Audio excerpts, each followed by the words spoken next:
The phone rang as I was finishing breakfast. It was an old machine with a disc. I refused to change it for something more modern, despite my son's constant taunts. Pearl always said that phone would bring us luck, but luck left our house with her 5 years ago. Hello? My voice sounded hoarse. It was unusual to talk in the morning, as no one usually did. Dad? It's Ebner. I straightened involuntarily, as if my son could see me through the phone line. Ebner rarely called, only when he needed something. Good morning, son. Listen, it's my birthday this Saturday, remember? Ebner didn't wait for me to answer. We're having a family dinner. Ernestina insists you come. I knew that wasn't true. My sister-in-law Ernestina never insisted on my presence. Rather, she was the one who suggested that I not be invited, and Ebner decided that my absence would raise too many questions from the rest of the family. Of course I remember your birthday, I replied. 42 is a good age. 43, Father. I'm turning 43. Oh yes. I'm sorry. I had indeed forgotten. After 60, the years start to merge and the details slip away faster than I'd like. So you'll come? 6 o'clock tonight. I could sense the impatience in his voice. He wanted to get the conversation over with. Of course I'll be there. Can I get you anything? I don't need anything, Ebner said. Just, be on time. I promised not to be late, and we said goodbye. Ebner hung up first as usual. Setting aside my unfinished toast, I looked out the window at the gray April sky of Castleton. Typical weather for our town, neither winter nor spring, as if nature hadn't yet decided what to do next. That's exactly how I've been feeling for the past few years. Being invited to my son's birthday party didn't make me happy, only anxious. The last 3 family gatherings had ended the same way. Ebner would strike up a conversation about my house. It's too big for one person, too expensive to maintain. You could move to a decent senior place where you'll be taken care of. I knew what was behind those words. Ebner needed money. Money from the sale of the house I'd built with my own hands for Pearl 40 years ago. I'd lived in Castleton all my life, 38 years delivering mail on the same streets I grew up on, knew every dog, every wicket, every story behind closed doors. People trusted me with their letters, cards, packages, the little and big joys of their lives. I was part of this town, and the town was part of me. The house on Elm Street was the last thing that connected me to the past, Pearl. With the times when the kids were small and looked at me with respect instead of poorly concealed irritation. I went up to the second floor, to the bedroom I'd once shared with my wife. I opened the closet and took a long look at the dark blue suit I'd bought for Pearl's funeral and had worn only a few times since. I had to see if it was too loose. I'd lost a lot of weight in the last year. It hung next to Pearl's summer dresses, which I'd never gotten around to putting away. Her scent had long since faded, but sometimes I thought I could still smell it, the faint scent of lavender and vanilla. The doctor had said it was normal, that memory could play such jokes. Trying on the suit, I found that it had actually gotten big. The pants were only held on by the belt, and the jacket dangled around my shoulders like a hanger. Pearl would have said I looked like a scarecrow from Farmer Higgins' cornfield. The thought made me smile. I carefully hung the suit back in the closet. Wearing it to my son's birthday party would be weird, too formal. Ebner would probably think I was going out of my mind. As it was, he thought I was almost senile, though I retained my clarity of thought and firmness of hand in my 68 years. I may have forgotten little things, but in the important things my mind remained sharp. On Saturday, I woke up early at first light, a habit developed through decades of postal service. After a breakfast of oatmeal, Pearl always said it was good for the heart, I spent the morning fiddling in the garden. The ground had warmed up enough to plant early vegetables. This year, I decided to try growing broccoli. Pearl loved it, and I never learned how, but the grandchildren, especially the youngest, Lydia, ate it with gusto.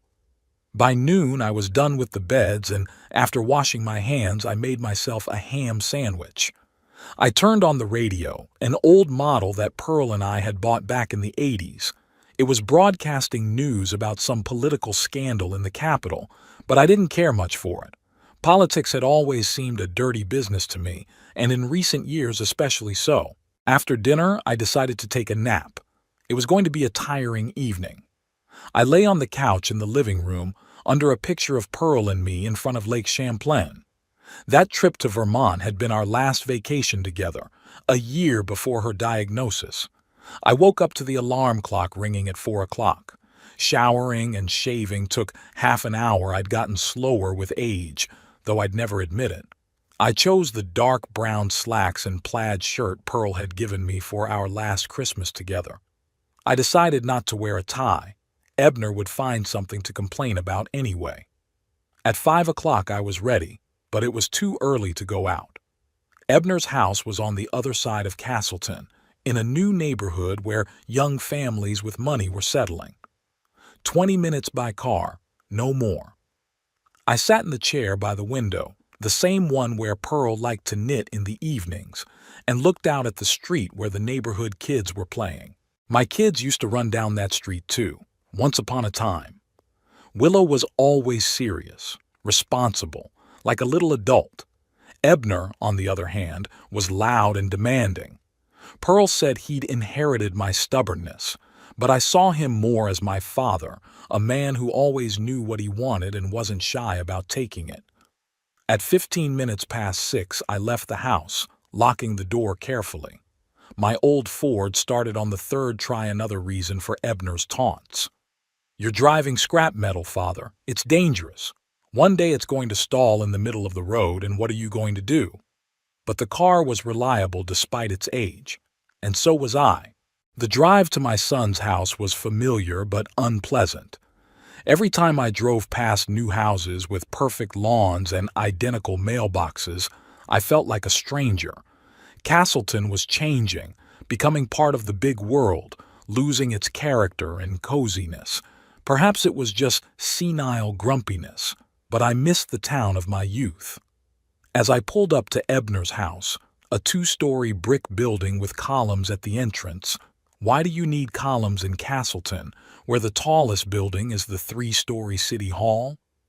I noticed several unfamiliar cars, so there would be other guests. This reassured me a little. With strangers around, Ebner was unlikely to press me with his ideas about selling the house. I parked behind a silver minivan that looked like it belonged to Willow and her husband Dexter. So Ebner's sister was already here. We hadn't seen each other much lately. She lived in Portland, 3 hours away, and was busy working for an insurance company. Willow had always been kinder to her old dad than Ebner, though she too felt I should move on after Pearl's death. I slowly got out of the car, feeling my back aching after the half-hour drive. I pulled a small package out of the back seat, a gift for Ebner, my father's old silver cufflinks. Not that my son had ever worn them, but it was a family heirloom, and I tried to follow tradition. The front door opened before I even rang the bell. On the doorstep stood Lydia, my 10-year-old granddaughter, with a wide smile exposing her new adult teeth, still too big for her baby face. "Grandpa!" She threw herself around my neck, almost knocking the cane out of my hand. I hugged her with one arm, feeling the warmth and sincerity that was so lacking in relationships with adult children. "Hello, Lydia. How is my favorite granddaughter?" "I'm your only granddaughter, Grandpa," she laughed, taking my hand and leading me into the house. In the spacious hallway smelled something spicy and sweet. Probably Ernestina was preparing her special apple pie. There were voices and muffled laughter coming from the living room. Lydia tugged at my sleeve.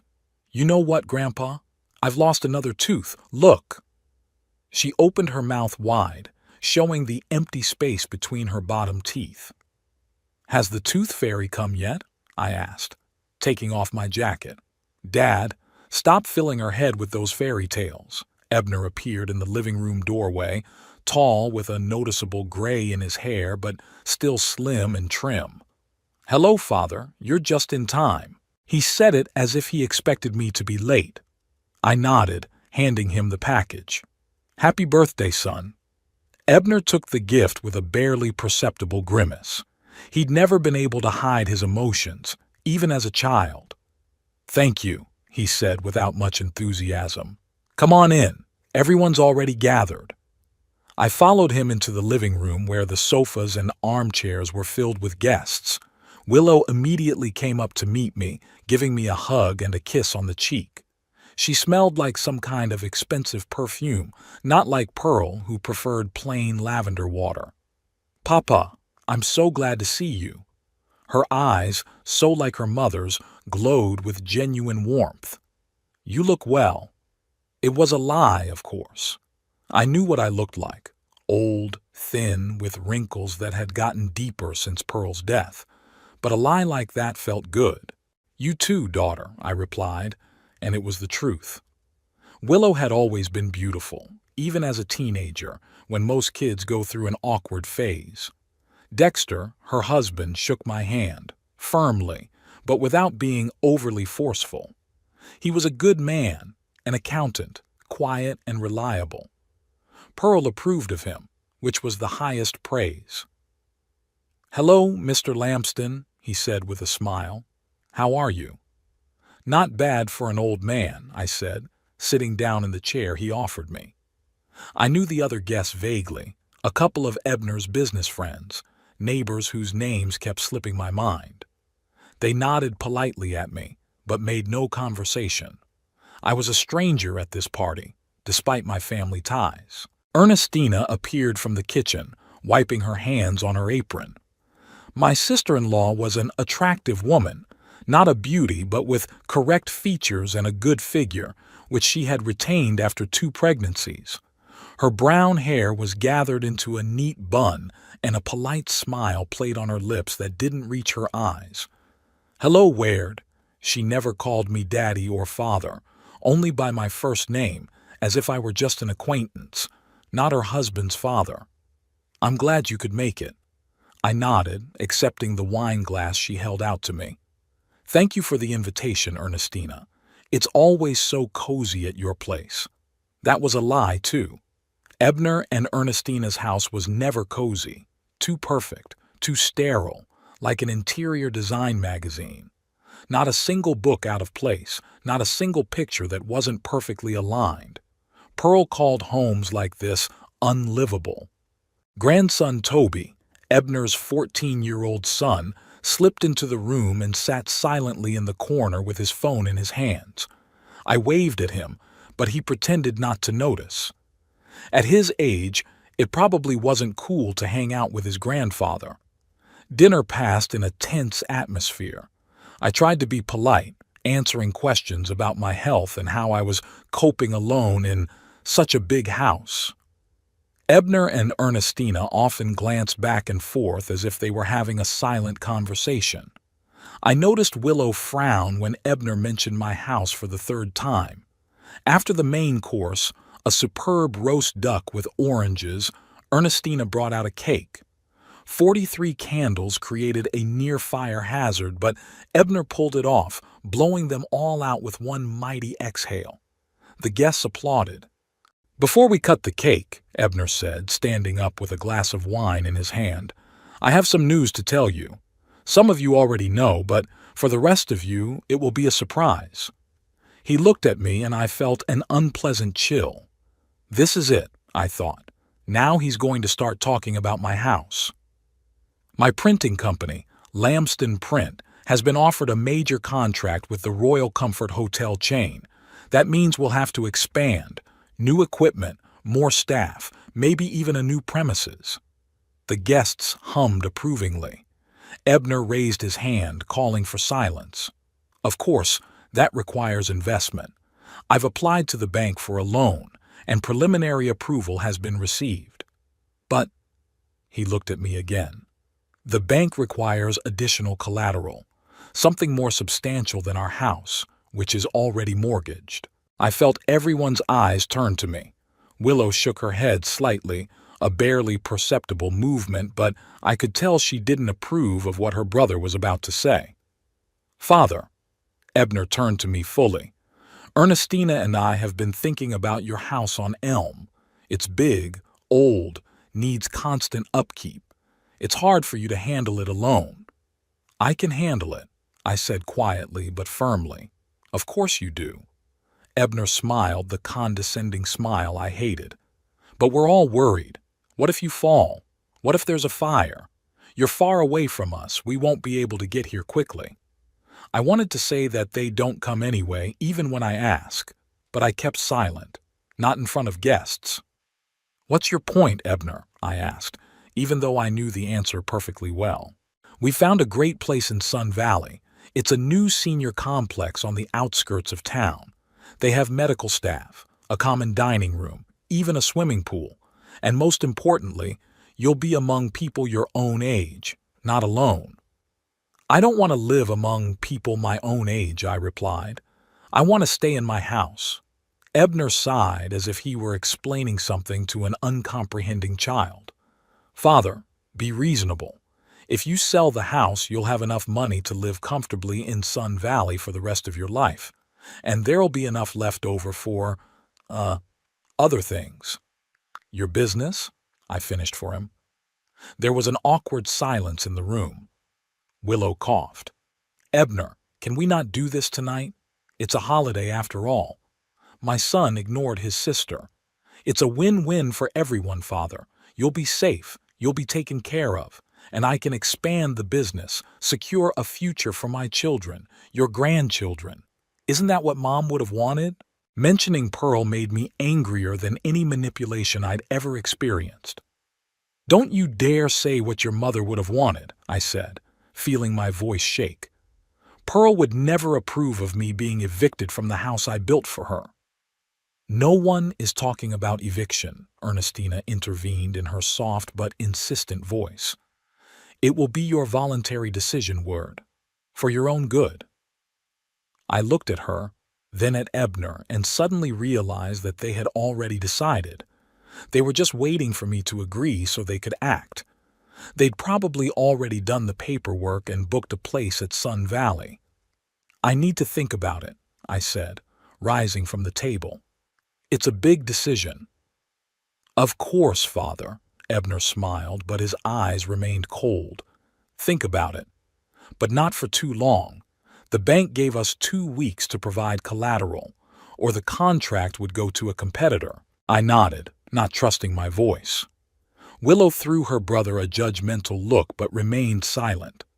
Dexter looked down at his plate, clearly uncomfortable.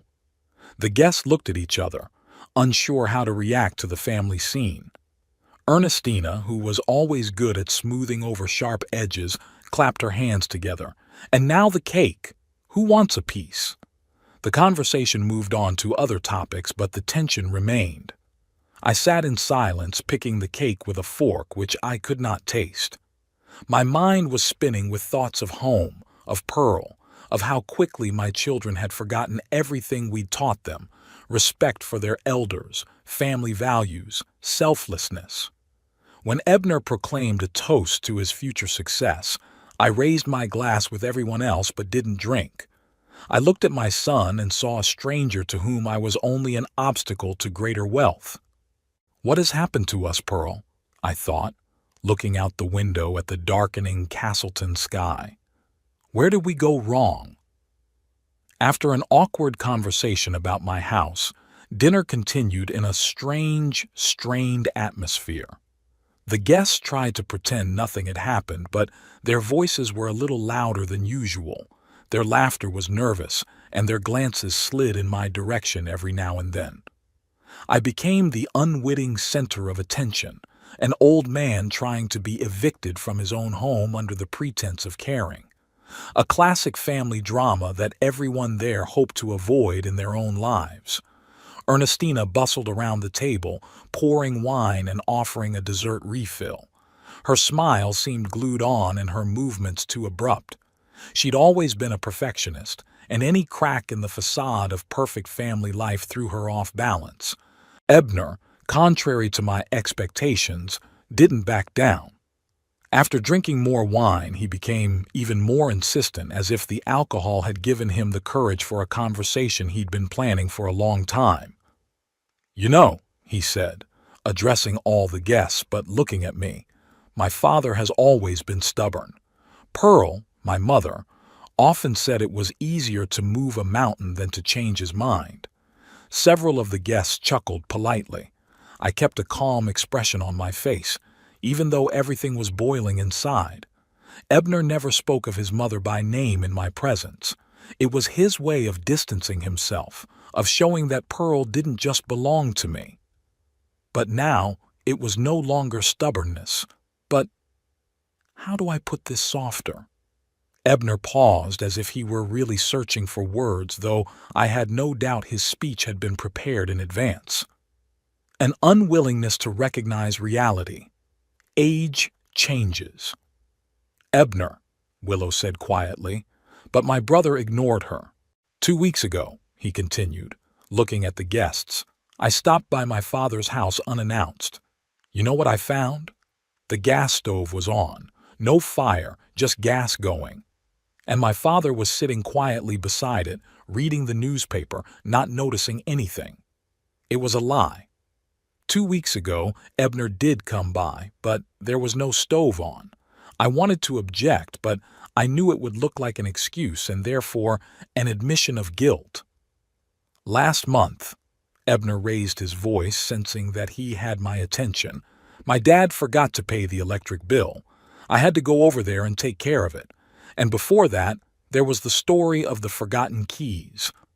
I did miss the electric bill, the only time I've missed it in years. But it wasn't because of forgetfulness, it was because I was in the hospital with pneumonia." Ebner didn't mention it. "Son," I finally interrupted him, trying to speak calmly, "I appreciate your concern, but don't exaggerate." "Exaggerate?" Ebner threw up his hands. "Dad, you don't realize what's going on. That's normal at your age, but we, your family, can see that you're not the same." "What am I supposed to be like at 68? I asked, feeling the muscles in my face tense with restrained anger. Ebner smiled indulgently. "That's exactly what I'm talking about. You're 69, Dad. You've forgotten your age again."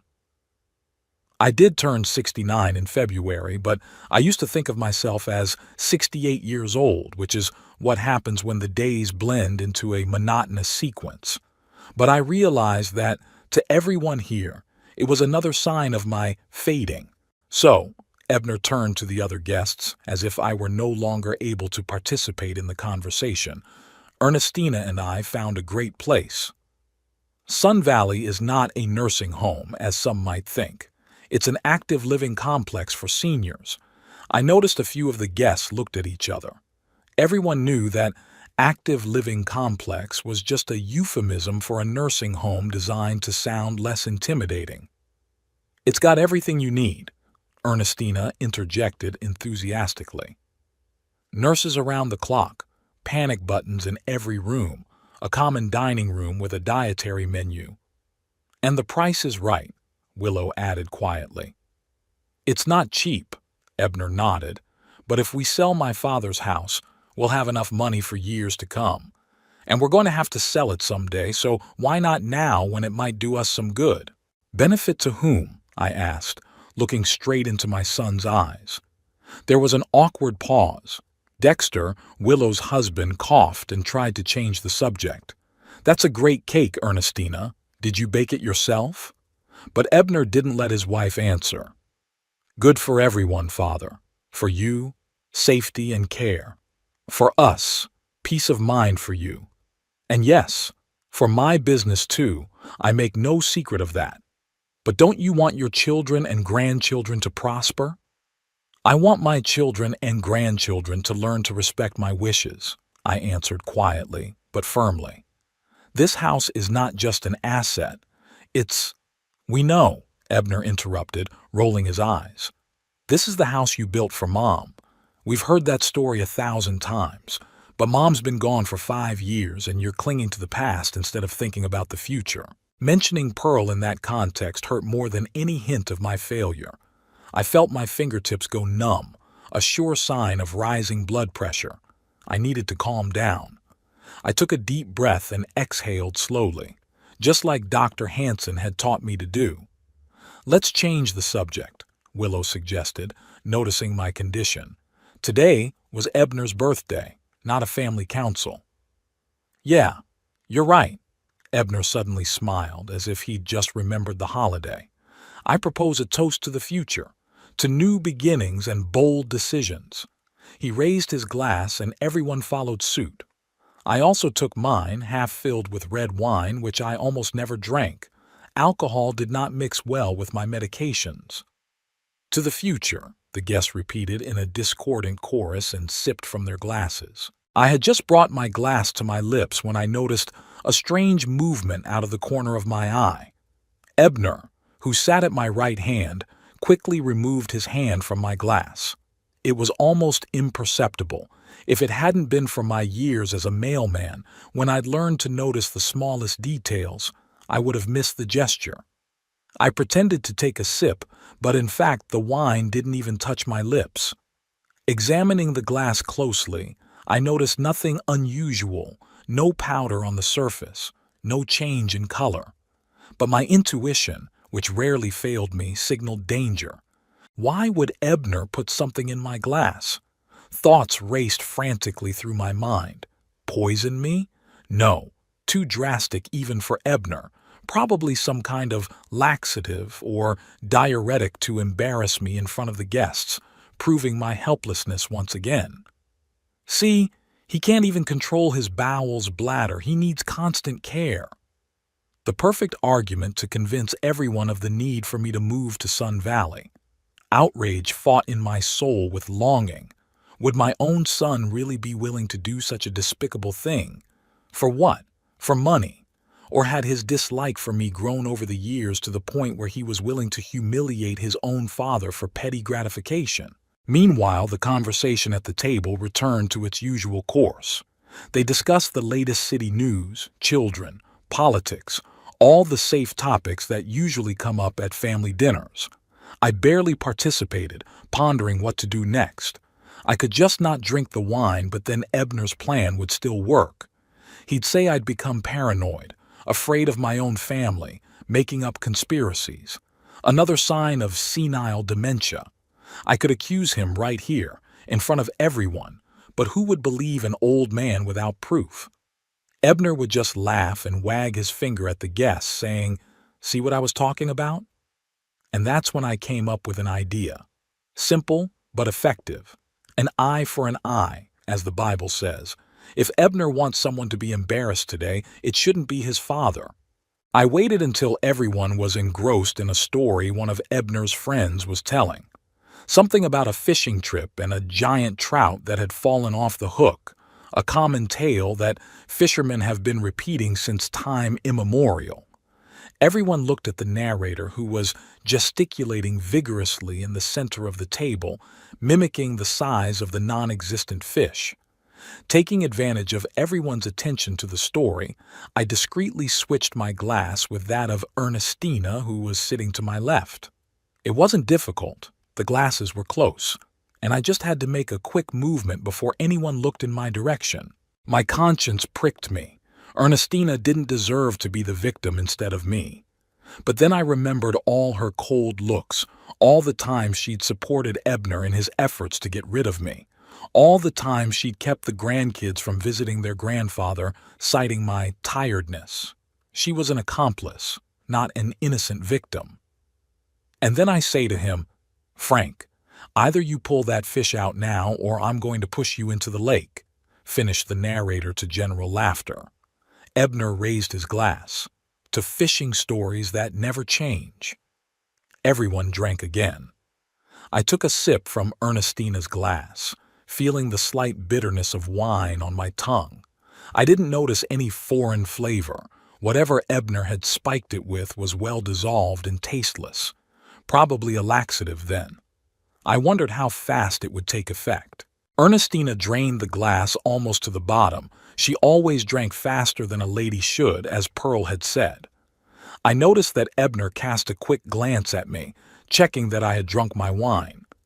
When he saw the nearly empty glass in my hand, he smiled slightly with the corner of his mouth, a smile I remembered from his childhood when he'd successfully put a frog in his sister's bed or hidden my glasses. The conversation continued. Willow talked about her new position at the insurance company, how she and Dexter were planning to go to Europe this summer. Ebner inserted comments about his business, hinting at a big contract that would soon change their lives for the better. The usual talk of ordinary people dreaming of more. I watched Ernestina trying to do so discreetly. About 15 minutes after she drank the wine, a strange expression appeared on her face. She turned pale and swallowed several times, as if trying to cope with nausea. "Ernestina, are you okay?" Willow asked, the first to notice the change. My sister-in-law smiled weakly. "Yeah, it's just something—" She didn't finish her sentence and huffed. She didn't finish the sentence and pressed her hand to her stomach. "Honey?" Ebner turned to his wife, sincere concern in his voice. Ernestina tried to answer, but instead of words, a low moan escaped her lips. She stood up abruptly from the table, knocking over her empty glass. "Excuse me, I have to—" and without speaking, quickly left the dining room. There was silence at the table. The guests looked at each other, not knowing how to react. Ebner frowned. "It must be a stomach thing. She's been cooking all day, hardly eating anything. Maybe she needs some help?" Willow suggested, half rising from her seat. "I'll check," Ebner said and followed his wife out. The guests looked around awkwardly. Some offered more wine. Others talked about the weather, the usual reaction of people who didn't know how to behave in an awkward situation. I sat in silence, trying to keep a neutral expression on my face. There were conflicting feelings inside me, satisfaction that Ebner's plan had failed, and shame that I had done that to Ernestina. What would Pearl say when she saw such petty vengeance on my part? Ebner returned a few minutes later, his face expressing a mixture of concern and irritation. "Ernestina is not well," he announced. "She apologizes, but she won't be able to return to the table." "What's the matter with her?" Dexter asked. "Should we call a doctor?" No, Ebner answered quickly. "It's just an upset stomach. It happens." He gave me a strange look, like he was trying to figure something out. I pretended to be concerned. "I hope it's nothing serious. Maybe it's something to do with the food." "Everyone ate the same thing," Ebner said, "and no one else got sick." "Maybe allergies?" suggested one of the guests. "My sister can't stand shellfish, and she gets the same twinge." "Ernestina isn't allergic," Ebner shook his head. "Probably just overworked with the holiday preparations." The conversation gradually returned to its previous course, but the atmosphere had changed. Without the hostess, the party seemed to have lost its center. The guests began to look at their watches and whisper. One of the neighbors was the first to apologize and began to say goodbye, referring to the need to get up early tomorrow. He was followed by the others. I, too, decided it was time to leave. After thanking Ebner for the invitation and wishing Ernestina a speedy recovery, through the door she never came out of the bathroom, I headed out. Willow volunteered to walk me to the car. "Are you okay, Dad?" she asked when we were alone in the driveway. "This talk about the house. Ebner shouldn't have brought it up today, not in front of everyone." "I'm fine," I answered, though it wasn't entirely true. "Don't worry about me." "I am worried," she put her hand on my shoulder. "You're still my daddy, and I want you to be happy. But Ebner's right in his own way, too. This house is too big for you alone." "Don't start, Willow," I pulled away gently. "Not tonight." She sighed. "Okay, but promise me you'll at least think about it. Not about the nursing home, but maybe a smaller apartment or moving in with me and Dexter. We have a guest room with a private bath." "I'll think about it," I promised, knowing I wasn't moving anywhere.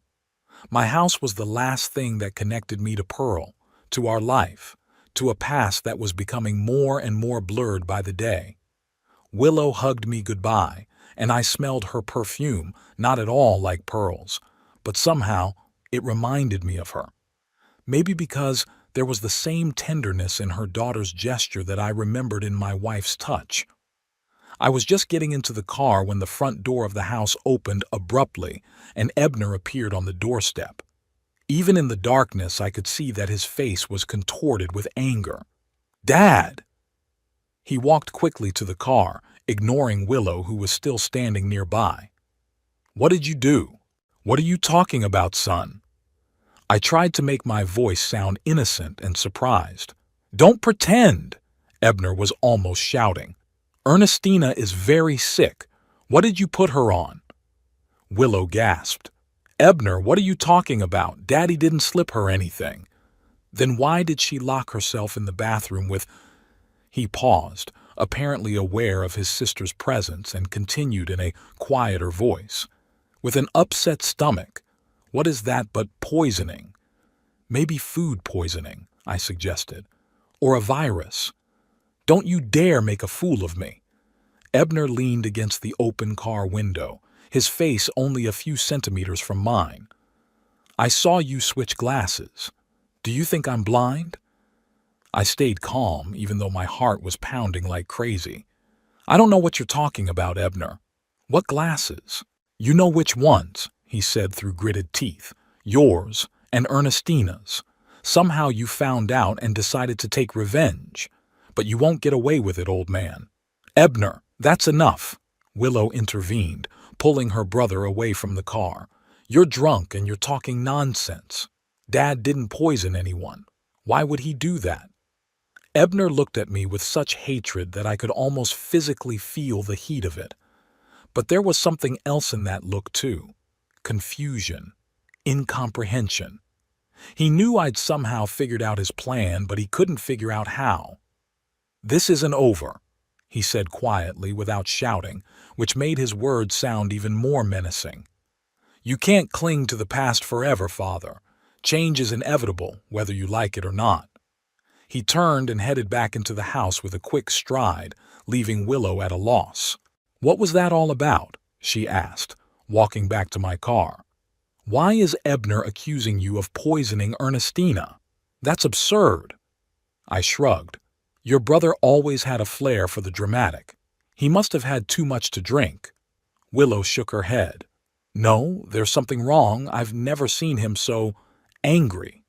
She glared at me. "Daddy, are you sure you don't know why he's so angry?"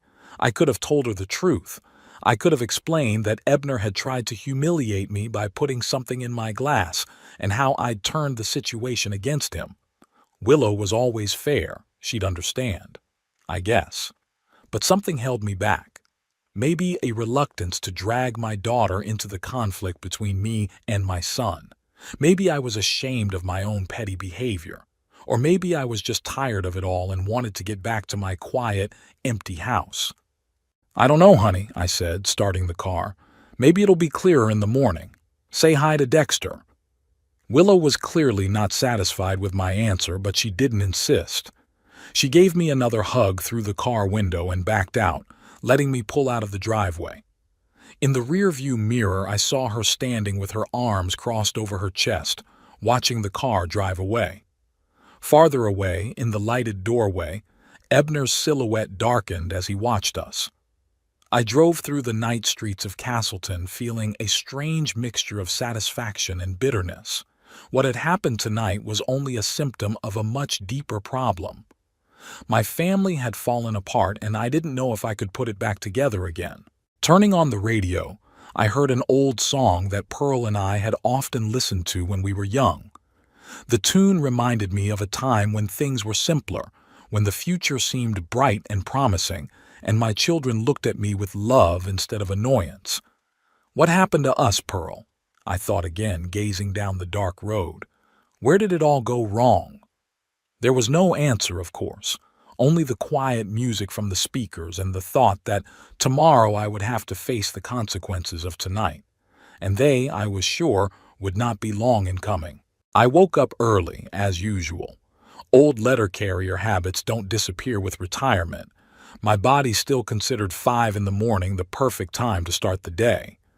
For a while, I just lay there, looking up at the ceiling and listening to the silence of the house. Somewhere in the back of the building was the ticking of an old wall clock that Pearl had bought on sale during our first year of marriage. Outside, the birds were chirping softly. The spring was gaining strength in spite of all the hardships of human life. The events of last night came back to me in all their unpleasant details. Ebner's attempt to put something in my glass, my retaliatory maneuver, my son's angry accusations in the driveway, Willow's confused face. None of this boded well. I rose slowly, feeling my joints aching. Age was taking its toll, though I'd fought it diligently, doing the set of exercises Dr. Hansen recommended every morning. Stretching, a few light squats, back exercises. Nothing complicated, but enough to keep my body in working order. Breakfast was modest, oatmeal with dried fruit and a cup of strong tea. Pearl had always insisted on a full breakfast of bacon and eggs, but since her death, I'd gradually switched to simpler food. I didn't see the point in cooking something complicated just for myself. I was just finishing the dishes when the phone rang. The hands on the clock read 7:30, too early for a normal call. I knew immediately who it was. "Hello," I said, wiping my hands with a kitchen towel. "Are you happy with yourself?" Ebner's voice sounded hoarse, like he'd been up all night. "Good morning, son," I said calmly. "To what do I owe this early call?" "Don't pretend you don't understand." I could hear the fury in his voice. "Ernestina spent the whole night in the bathtub. She's still turning inside out. I took her to the hospital at 3 in the morning. I felt a pang of guilt. I didn't expect it to be this serious. What was Ebner going to slip me if I reacted so strongly?" "I'm sorry to hear that," I said sincerely. "What do the doctors say?" "Acute stomach upset of unknown etiology," Ebner hissed. "But you and I know what it is, don't we? What did you put in her wine?" "I didn't put anything in her wine," I said firmly, "and I think you know that very well." There was a heavy pause on the line. I could almost hear Ebner gritting his teeth, trying to decide whether to persist or admit the truth. "You switched glasses," he finally said, quieter, without the aggression of before. "I saw it." "Suppose so." I didn't deny it. But what was in Ernestina's glass was meant for me, and we both know who put it there.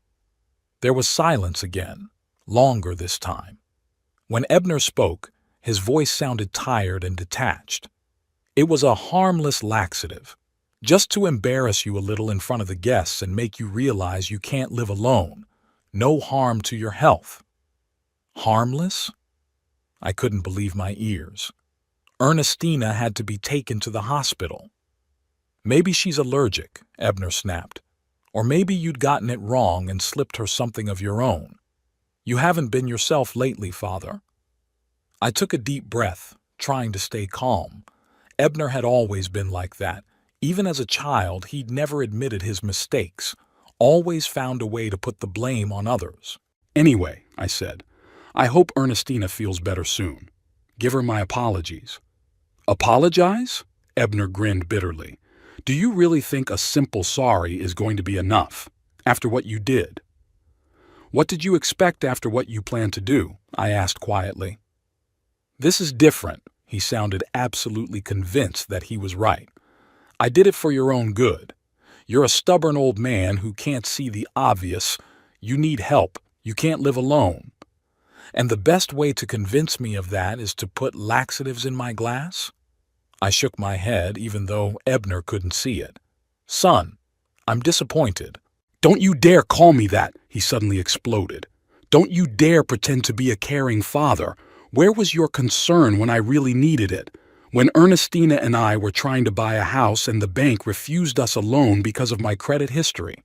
When my printing company was on the verge of bankruptcy the first year?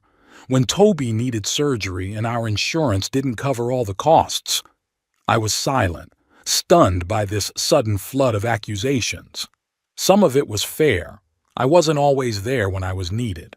Being a mailman was time-consuming, and I often missed important moments in the children's lives.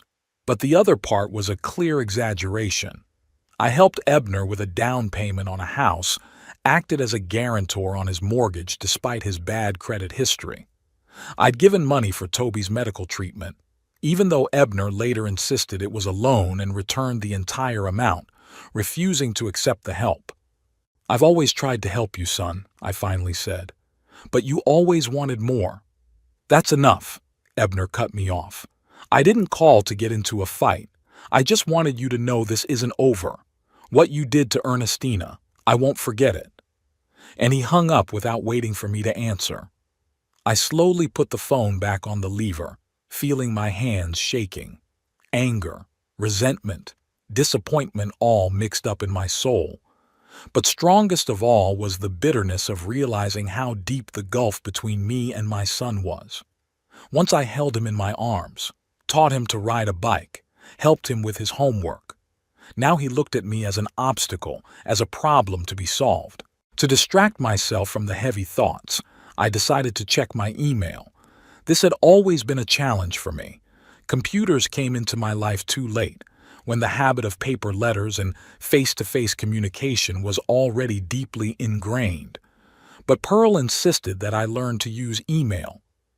"Otherwise, you'll fall behind in life, Ward," she used to say. The old computer stood in the small room that Pearl and I called the study. It had once been a nursery, and then, as the children grew up and moved away, we had converted it into a place to store important documents, photo albums, and other family heirlooms. The computer booted up slowly with a distinctive hum that reminded me of the old mail machines in the office. When the desktop finally appeared, I launched the browser and entered my email address. The login and password were stored in a small notepad next to the monitor. I couldn't remember them no matter how hard I tried. The mailbox was full.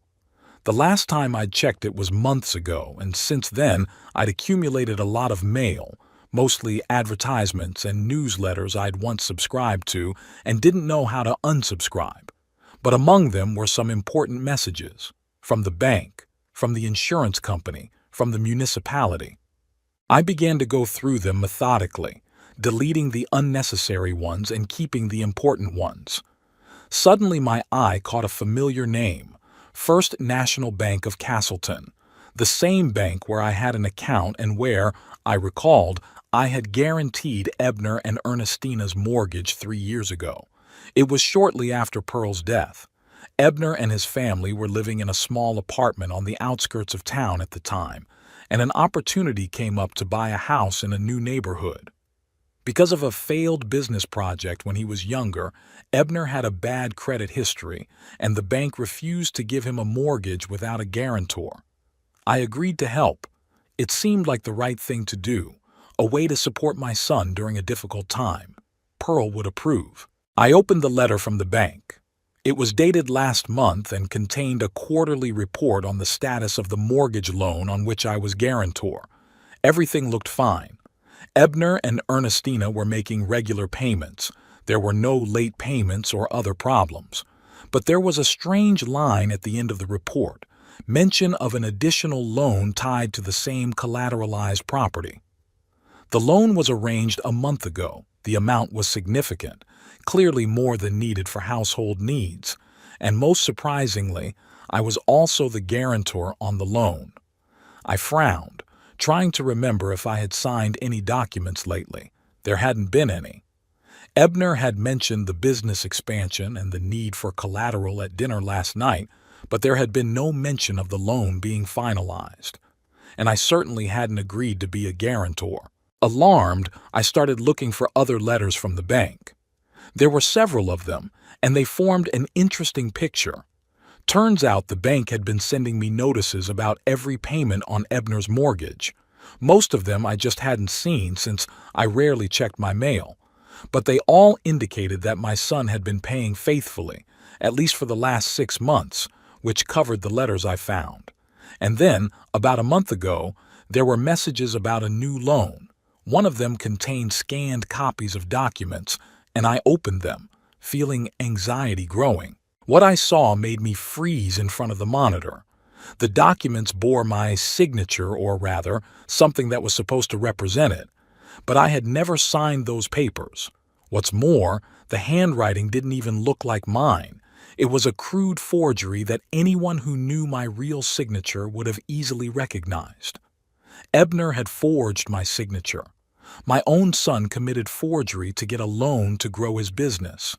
He had used me without asking permission, without saying a word, simply appropriating my name and my responsibility. I felt nausea come up to my throat. This was betrayal in its purest form. It was one thing to want me to sell the house and move into a nursing home, but it was quite another to forge my signature on financial documents.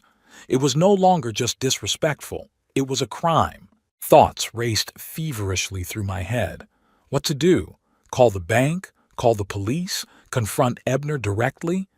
Each option had its own consequences, and none seemed entirely correct. If I contacted the bank or the police, Ebner could face criminal prosecution. Despite everything that had happened, he was still my son, and the thought of him going to jail because of my statement was unbearable. Pearl would never approve. On the other hand, if I just ignored what had happened, it would mean acquiescing to Ebner's actions. And what if he can't make the loan payments? Then I'd be liable as guarantor. I could lose my house, my savings, everything I had left. I decided to print out the documents so I could have physical proof of the forgery. The old printer took a long time to warm up, making whirring and clicking noises before producing the first page. When all the documents were printed, I folded them into an envelope and put them away in the desk drawer where I kept important papers. Then I dialed the bank's number. The phone was answered by a friendly girl who, after listening to my question, connected me to the mortgage lending department. "What can I do for you?" the male voice on the other end of the line asked. "My name is Ward Lamston," I began. "I would like information about a loan where I am a guarantor." The loan was taken out by my son, Ebner Lamston. "One moment, Mr. Lamston." I could hear the computer keys clacking. "Yes, I can see that. Your son has 2 loans with you as guarantor, a mortgage on a house at 15 Maple Street and a business loan from last month. Which one are you interested in?" "I'd like to know the details of the second loan," I said. "The business loan. When exactly was it made? What documents did I sign?" "The loan was approved and disbursed on March 23rd, the clerk replied. "As for the documents, we have a standard guarantee agreement with your signature, as well as an agreement to check your credit history. Everything is in order." "See, that's the thing. I didn't sign any documents," I said, feeling my heart start to beat faster. "I didn't agree to be a guarantor on this loan." There was a pause on the line. "Mr. Lamston, are you saying that your signature on the documents is forged?" There was a note of concern in the clerk's voice. "That's exactly what I'm saying," I confirmed. "In that case," he said slowly, "you must come to the bank in person with identification and make an official statement. This is a serious accusation that will require investigation. The police may be involved." "I understand," I said. "When can I come?" "The bank is open until 6 in the evening, but for such matters it's better to come in the morning when the management of the department is in place. Say tomorrow at 10 o'clock?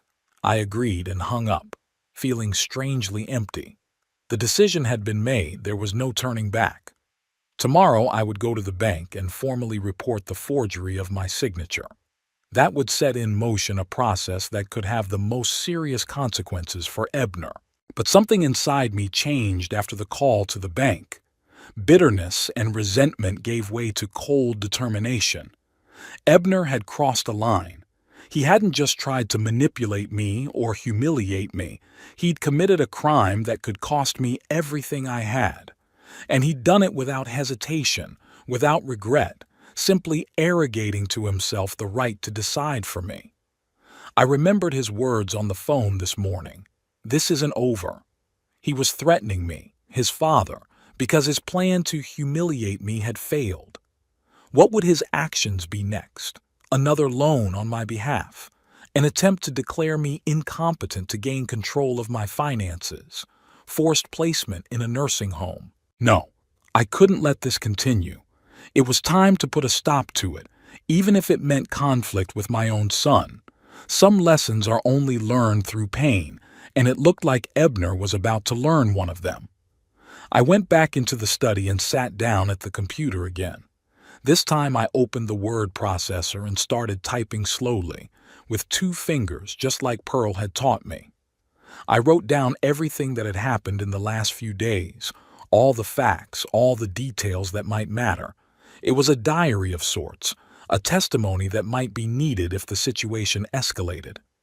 When I had finished, I printed out the notes and put them in the same envelope where the documents from the bank were. Then I pulled my checkbook and bank statements for the past year out of my desk drawer. I needed to assess my financial situation, to see what I was risking and what resources I had available to resist. The numbers were disappointing. The letter carrier's pension didn't make me rich. Most of my savings had gone to Pearl's medical care in the last months of her life. I was left with a house, fully paid off, debt-free, but in need of constant maintenance and repairs, and a small amount in my bank account enough to live modestly as a retiree, but clearly not enough to cover a large loan if Ebner stopped making payments. I closed my eyes, feeling fatigue pile up on my shoulders. It was all too difficult, too painful. At my age, I would have liked to spend my days in the garden playing with my grandchildren, remembering the life I'd lived with warmth and gratitude. Instead, I found myself caught up in financial fraud and family betrayals. "What would you do in my shoes, Pearl?" I mentally asked, looking at the picture of my wife on the table. She was smiling in the picture, holding a bouquet of wildflowers I had picked for her on our 30th anniversary. Her eyes seemed to look straight into my soul, seeing all the doubts and fears. I knew the answer. Pearl had always been fair, but merciful. She wouldn't let Ebner continue down the path of deceit and manipulation, not out of revenge, but because it would destroy himself. Sometimes love meant firmness, not indulgence. The decision is finally taking shape in my mind. Tomorrow I'll go to the bank and report the forgery of the signature.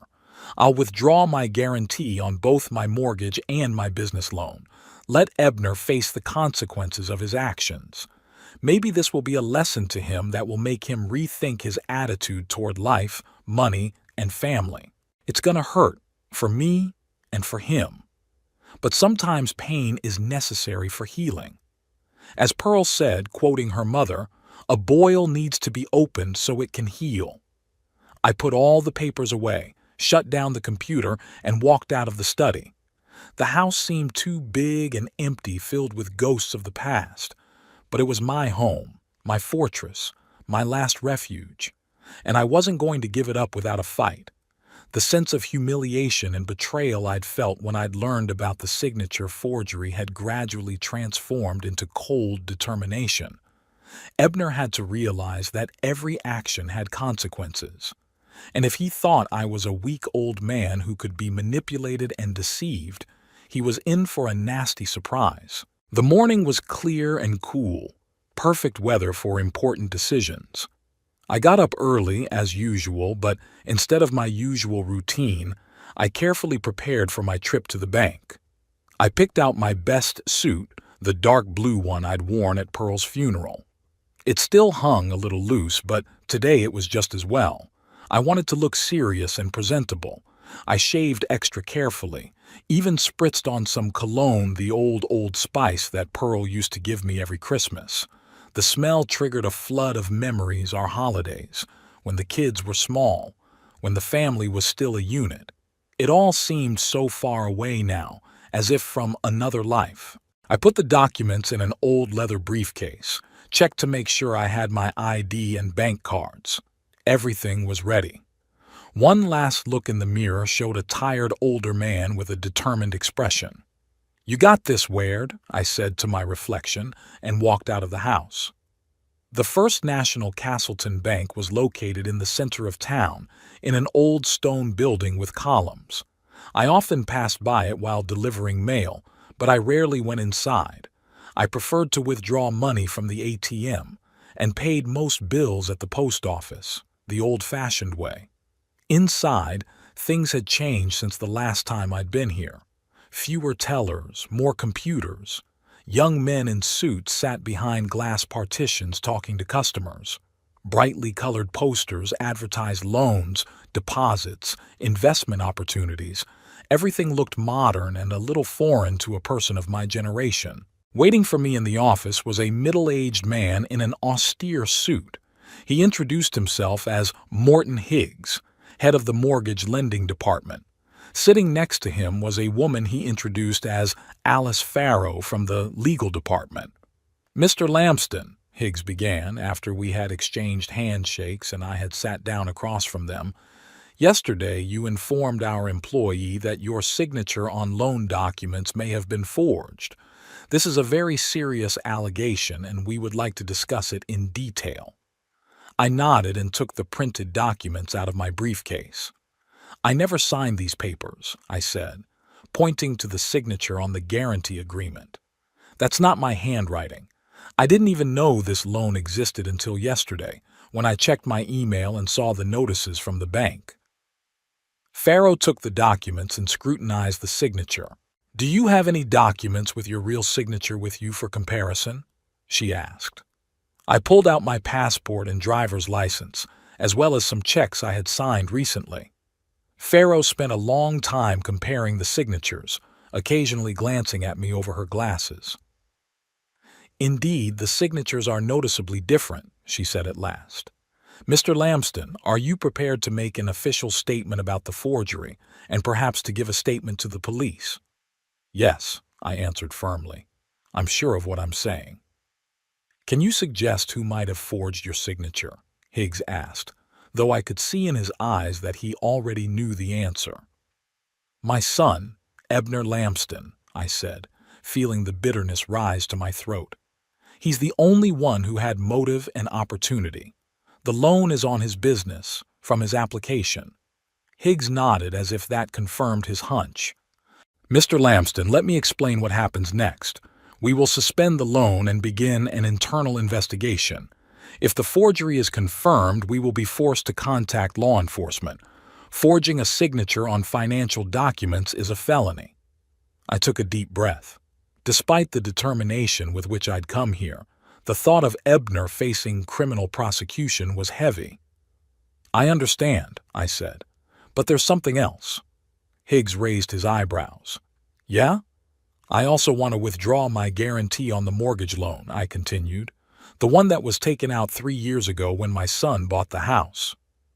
"That's more complicated," Higgs frowned. "Unlike the business loan, your signature is real, I assume?" "Yes," I confirmed. "But then I agreed to be a guarantor under certain conditions. My son had promised that he would not take out additional loans against the house without my consent. He violated that condition by forging my signature. This is a material breach of our agreement." "I understand," I said. "But isn't the fact that my signature was forged on another loan sufficient reason to renegotiate all agreements with this client?" Higgs and Farrow looked at each other again. There was a look of surprise in their eyes as they had not expected such legal knowledge from an elderly pensioner. "You're right," Higgs said slowly. "The bank can renegotiate all credit agreements with a client if there is evidence of fraud on his part. But that would have serious consequences for your son, Mr. Lamston. If we revoke the mortgage guarantee, he will have to either repay the loan in full immediately or provide other collateral. Otherwise, the bank will be forced to initiate foreclosure proceedings." I remained silent, contemplating the situation. I didn't want my grandchildren to end up on the street because of their father's mistakes. But at the same time, I knew I had to teach Ebner a lesson, to stop him before he went too far. "I have a suggestion," I said finally. "We freeze the business loan and start investigating the forgery. As for the mortgage, I'm willing to continue as guarantor, but on the condition that all payments go through me. That is, Ebner will wire the money to me, and I'll pay the mortgage. That way, I know that the payments are on time and in full." We spent the next hour going over the details. I signed the forged signature statement, agreed to participate in the investigation, and signed the new mortgage loan documents. Higgs explained that the bank would contact Ebner later today to notify him of the situation and the need to appear at the bank to resolve the matter. By the time I left the bank, it was almost noon. The bright spring sun was blinding my eyes, so I put on the old hat I always carried with me in the car. Before I got behind the wheel, I decided to walk around downtown to gather my thoughts. The phone in my jacket pocket vibrated, interrupting my musings. I pulled it out and saw my son's name on the screen. The bank had apparently already contacted him. I took a deep breath and answered, "Hello? What did you do?" Ebner's voice shook with rage. "Do you realize what you've done?" "Hello, son," I said calmly. "I believe the bank has already contacted you." "Contacted? They froze all my company's accounts. They've blocked credit. They want me to appear for an explanation. What kind of signature forgery are they talking about?" I kept quiet, giving him a chance to talk. Sometimes silence is more effective than words. "Dad, are you there?" Ebner's voice became even more tense. "Answer me." "I'm here," I said, "and I understand perfectly well. You forged my signature to get the loan. I discovered it and reported it to the bank. It's all very clear." "Look," he finally said, more calmly, "I admit I was wrong about the signature. It was stupid. But can't you see that this contract is the chance of a lifetime? If I miss it, I'll never get another opportunity like this again. I can multiply the turnover of the print shop, hire new people, go to another level." "And for this you were willing to frame your own father?" I asked. "What if you couldn't pay the loan? The bank would have come after me, and I could have lost everything. My house, my savings, everything I had left." "I wouldn't have let that happen," Ebner said confidently. "Everything had been calculated. The contract guaranteed a steady stream of payments that would more than cover all the loans." "You've always been sure of your plans," I said, "ever since high school. Remember when you wanted to open a comic book store, then the internet cafe, then the travel agency? All those projects ended the same way. You lost interest and money, and your mom and I had to help you out. Let's meet and talk like adults. I'm on my way to your place now. I'll be there in 20 minutes. Ebner arrived exactly 20 minutes after the call. His face was red with anger, his hair disheveled, his tie askew. He looked like he'd run out of the office in a panic, not taking care of his usually impeccable appearance. "Come in," I said, stepping aside. "I made tea." "Tea?" He grinned bitterly as I walked in with a tray. "Really? You ruined my life and now you're offering tea?" "I didn't ruin your life, Ebner," I said, setting the tray on the coffee table. "You put it in jeopardy when you decided to forge my signature." "It was a technicality." He raised his voice again. "Just a signature on a piece of paper, and you turned it into a disaster." "No, son," I shook my head. "It's not just a signature. It's a crime, and it's not your first step in that direction."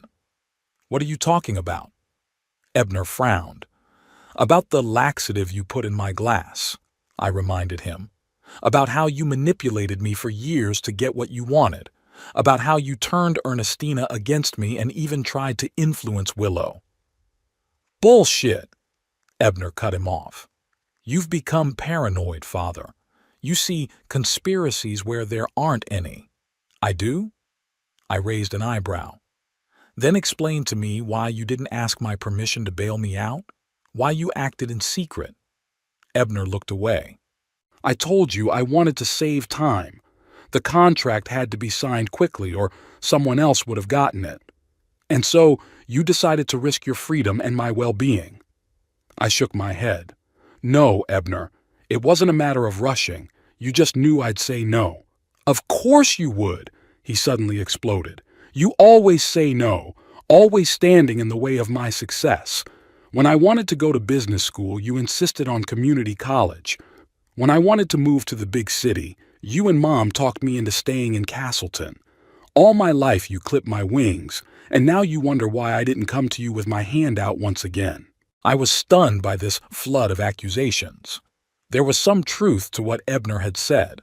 Pearl and I had indeed advised him not to rush into business school until he had decided on a direction, and we had expressed concern about his plans to move to a metropolitan area with no concrete prospects. But we did it out of love, out of a desire to keep him from making mistakes, not out of a desire to clip his wings. "Mom and I always wanted the best for you," I said quietly. "We supported all your endeavors when we saw that you were serious. Remember who gave you the money for your first printing equipment? Who helped with the down payment on the house? And you've been reminding me about it ever since," Ebner muttered. "Every time something goes wrong, you remember how much you've done for me." "What happens now?" he finally asked. "With the loan, with the business, with the house?" "That's up to you," I replied. "I offered the bank a compromise. They're willing to keep the mortgage on the condition that all payments go through me. That is, you will transfer the money to me, and I will pay the mortgage." "Like a child who can't be trusted with money," Ebner grinned bitterly. "Like a man who's abused his trust," I corrected him. "As for the business loan, the bank has launched an investigation. If they find evidence of forgery, and they will, the case may be turned over to the police." Ebner turned pale. "Is that what you want? To have your son tried for fraud?" "Of course not," I shook my head. "But I want you to understand the gravity of the situation. You crossed the line, Ebner, and now you have to face the consequences." "Do you have any other financing options?" I asked. "Other investors? Partners?" Ebner shook his head. "I tried, but no one wants to invest in small businesses in Castleton. Too small a market, too much risk." "What about selling a stake in the business?" I suggested. "Do you have any employees who could become partners?" "Maybe," Ebner said uncertainly. "Harvey, my deputy, has been wanting to get in on the action for a long time, but his contribution alone won't be enough." "Start there," I advised. "Talk to Harvey, look for other potential investors, and be honest with the bank. Admit your mistake. Offer a repayment plan." "What about my house?" Ebner asked. "If the bank pulls the mortgage, I've already told you, I'm willing to continue as guarantor under new conditions. You won't have to worry about the mortgage if you're honest with me." Ebner was silent for a long time, pondering my words. Then suddenly he asked, "Why are you doing this? After everything I've said and done, why are you still trying to help?" I smiled sadly. "Because you are my son, and because your mother would never forgive me if I let you fall when I could have reached out my hand." At the mention of Pearl, Ebner's eyes moistened. He turned away quickly, trying to hide his emotions. "I don't understand you, Father," he said quietly. "You could have just ignored the fake and everything would have been fine. Instead, you caused trouble for all of us, and now you're offering to help." "I caused trouble?" I shook my head. "No, Ebner. You created the problems when you decided you could cheat on your own father. I just didn't let you escape the consequences. Sometimes that's what help is all about, letting a person realize their mistakes and correct them. News travels fast in a small town, especially when it comes to a scandal like identity fraud." Toward the evening of the same day I was meeting with Ebner, I got a call from Willow. Her voice sounded worried, almost frightened. "Dad, is it true, what Dexter told me, that Ebner forged your signature on some bank documents?" I sighed. Some of the bank clerks must have known Dexter. Castleton was too small a town to keep anything a secret. "Yes, dear, it's true," I answered, determined not to hide the reality of the situation from my daughter. "Your brother took out a business loan using my signature without my knowledge." There was silence on the line.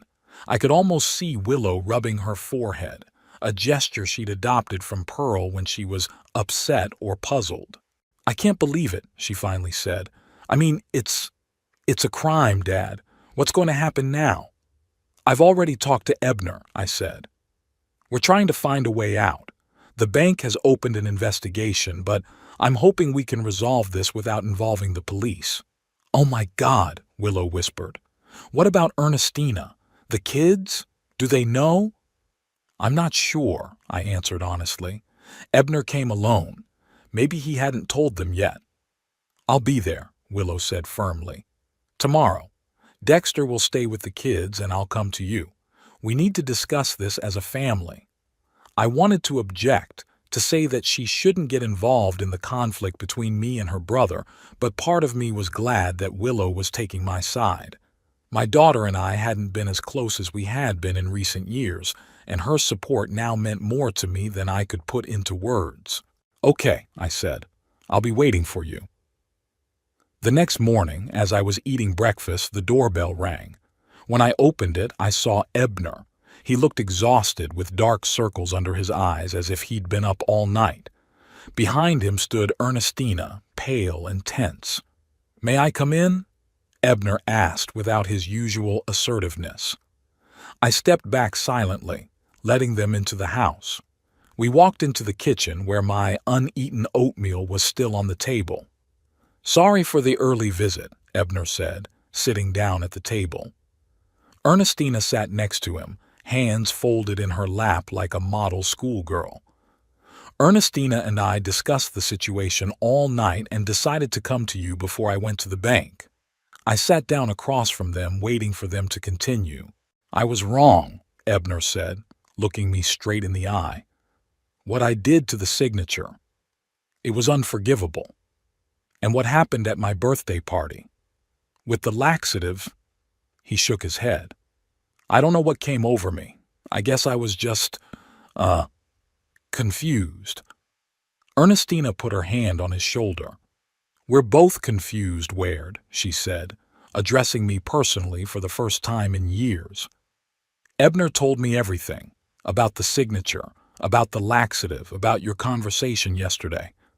I was in shock. I couldn't believe that we'd gotten to this point. I looked at them, not knowing what to say. Part of me wanted to just forget about everything, go back to the way things were. But the other part of me remembered all the years of estrangement, all the small and big betrayals, all the times when Ebner and Ernestina had put their own interests ahead of family ties. "What made you change your mind?" I asked at last.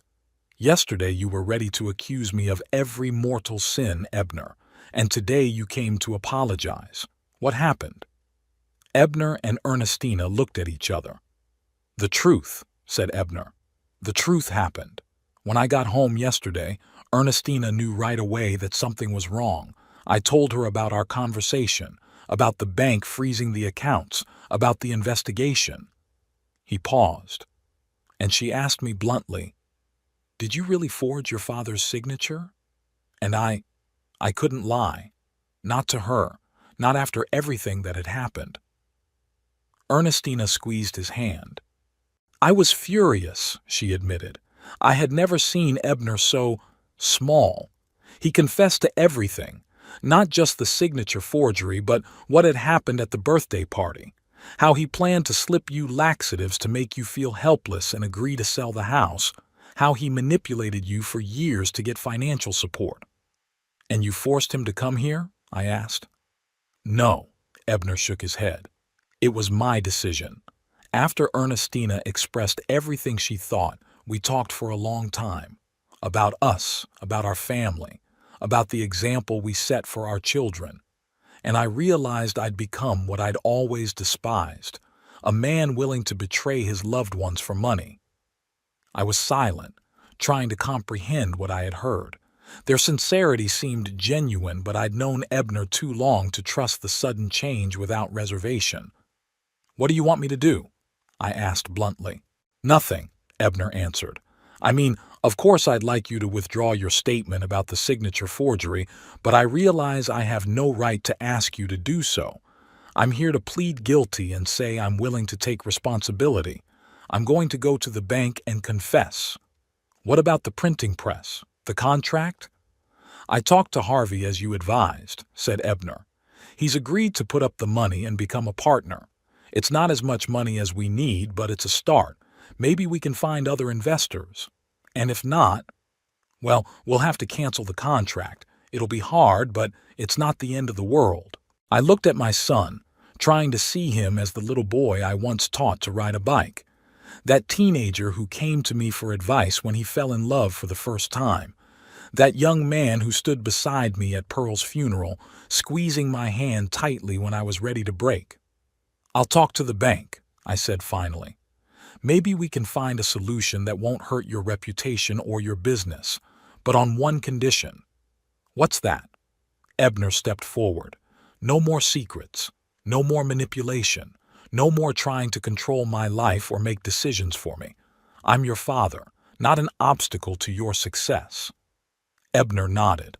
"I promise. And I'll do anything to earn back your trust, even if it takes years." At that moment, the doorbell rang. I apologized and went to open it. Willow stood on the doorstep with a determined look on her face.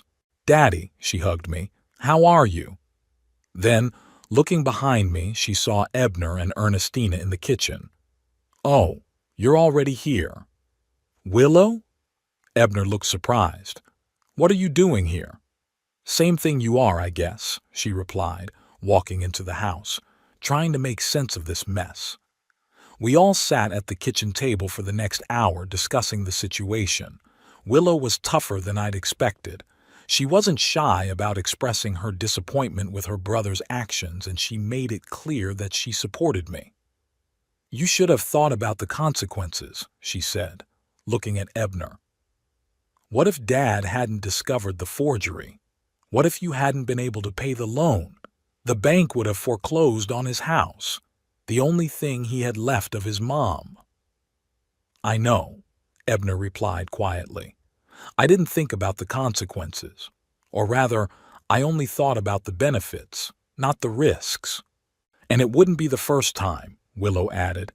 "You've always been like this, always thinking that the world should fit you, not the other way around.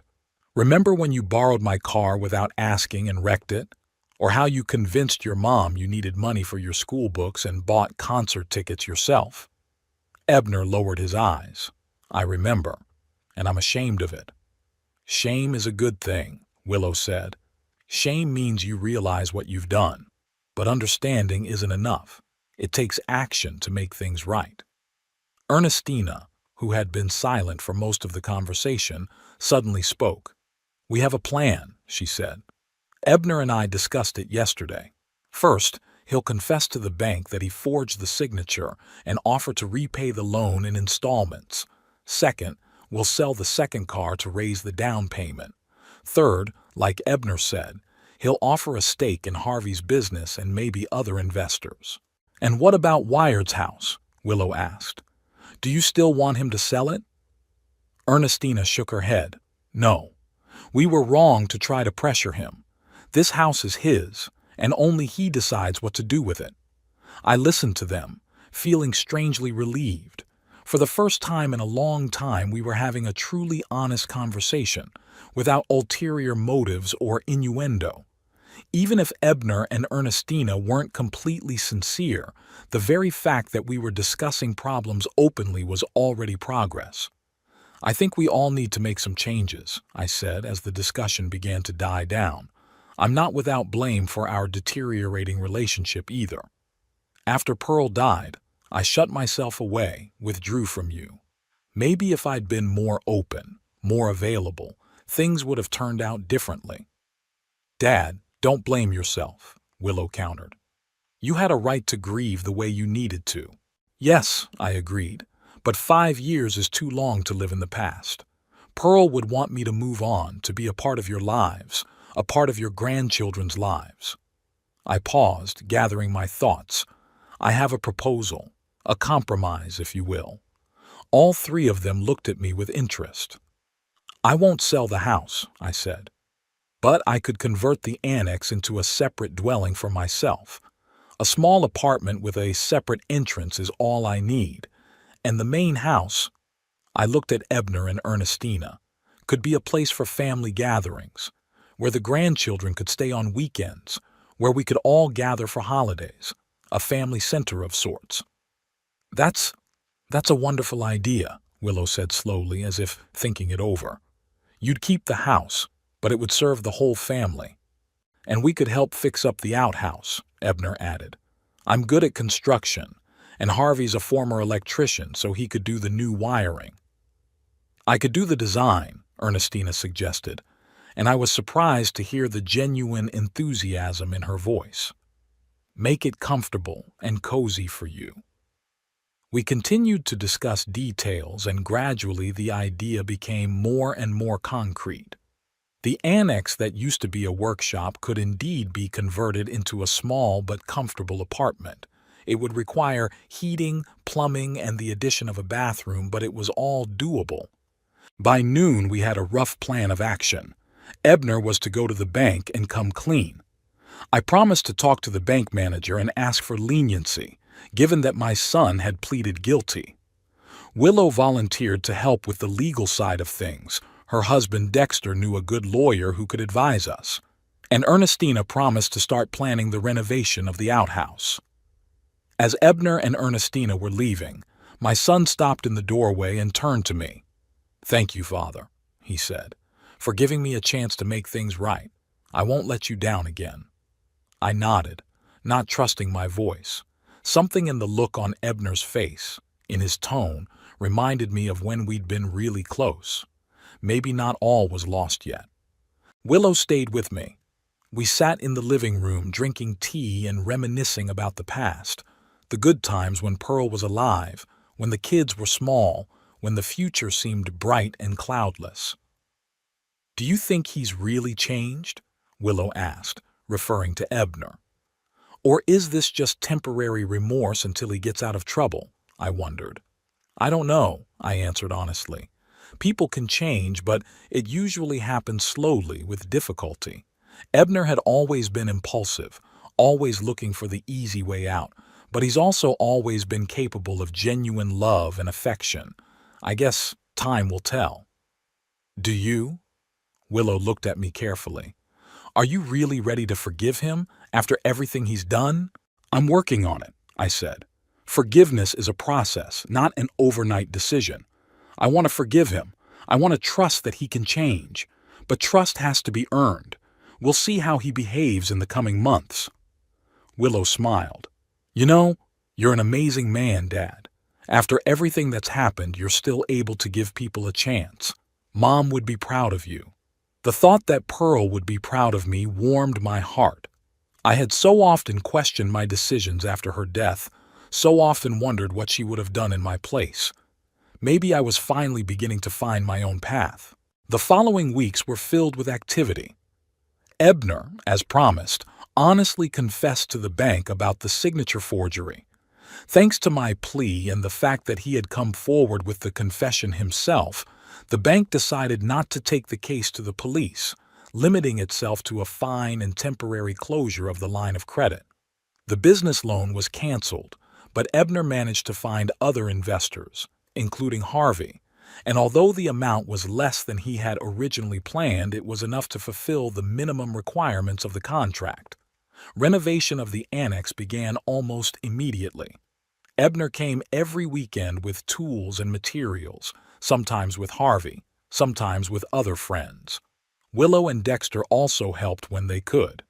Even the grandchildren participated. Toby turned out to be a good helper with the hammer, and Lydia was enthusiastic about choosing colors for the walls and curtains. Ernestina was completely transformed in her attitude toward me. She called almost every day, consulting on the layout, bringing fabric samples and furniture catalogs. One day she confided to me that she had always felt uncomfortable in my presence, thinking I was judging her as not being a good enough wife for my son. "I was wrong," she said. "Instead of trying to get to know you better, I distanced myself, and then it was too late, or so it seemed to me." "It's never too late for new beginnings," I replied, quoting Pearl, who always believed in the possibility of change. By early summer, the addition was ready.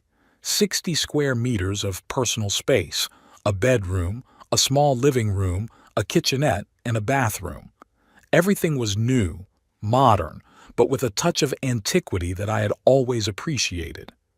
Ernestina had done a great job of selecting furniture and accessories that perfectly matched my taste, although I had never told her that directly. Moving day became a real family celebration. Ebner barbecued in the backyard. Willow baked Mom's apple pie from an old recipe, and the grandchildren ran around the garden playing hide and seek. Looking at them, I felt something long forgotten come back, a sense of belonging, a sense of family. In the evening, when everyone had dispersed, I sat in my new living room, looking out the window at the main house. The lamps in the windows created a warm, cozy glow.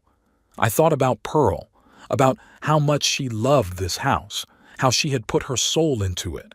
She would approve of my decision, I was sure. The house continued to serve the family, though not in the way we had originally planned. I pulled an old silver watch out of my pocket, a gift from Pearl for our 20th anniversary. It had long since gone, but I carried it around with me as a talisman, a reminder of a time that couldn't be brought back but could be treasured. Maybe it was time to put them in for repair, to get them going again. Maybe it's time to move forward, not forgetting the past, but not living it either. By defending my dignity, by resisting Ebner's manipulations, I'd not only regained my self-respect, but, oddly enough, I'd earned the respect of my family. Not ostentatious deference out of fear or self-interest, but real respect based on understanding and acceptance. A new chapter of my life was just beginning. And though I knew there were still many challenges ahead, that my relationship with Ebner was still fragile and needed work, I looked forward to the future with hope. For the first time in a long time, I didn't feel like a lonely old man clinging to the past, but part of something bigger, a family that had found its way back to each other despite all the challenges. In the small annex that was now my home, I could live independently, keeping my habits and rituals intact. And in the big house, the grandchildren could stay overnight, visit on weekends, filling the old walls with new laughter and new memories. It was a compromise that worked for all of us, preserving the past while creating space for the future. I put the kettle on and pulled out a box of photos I'd moved from the main house. Old snapshots, yellowed by time, capturing moments that would otherwise be lost. Pearl, young and smiling with little Willow in her arms. Ebner on his first bike, proud and a little scared. A family picnic by the lake, where we all laugh at some long-forgotten joke. These memories were a treasure that no one could take away from me. But now I realized they were meant to be a foundation, not a prison. A foundation for new relationships, new traditions, a new life. The kettle whistled, bringing me back to the present. I made tea, not in a single cup as I usually did, but in the small teapot Ernestina had given me as a housewarming gift. "In case you have guests," she said with a smile. And I realized that now there really could be guests. Children, grandchildren, maybe even new friends. Life went on, opening up new possibilities, new horizons. I sat down in the chair by the window, the same one in which Pearl liked to knit in the evenings, and raised my cup in a quiet toast. "Here's to new beginnings, Pearl," I thought. "Here's to the family we've made. Here's to the future that's just beginning."